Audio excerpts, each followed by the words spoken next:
நாங்க ஒரு கதை ரெடி பண்ணோங்க ஹிந்தியில ம். ரிஷி கபூர் வச்சு எடுக்கிறதுக்காக.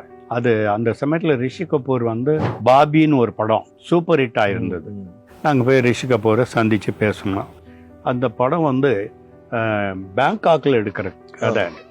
அந்த கதையை கேட்டுட்டு ரிஷி கபூர் ஒத்துக்கிட்டான் நடிக்கிறதுக்கும். ஓகே நான் வரேன் பண்ணுறேன்னு எல்லாம் சொல்லிட்டான்.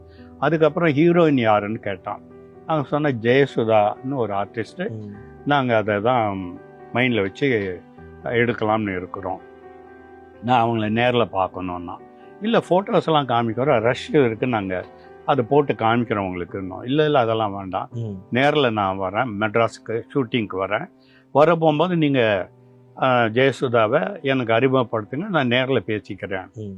அப்படின்னாரு. சரின்னு நாங்கள் வந்து அதே மாதிரி அரேஞ்ச் பண்ணோம்.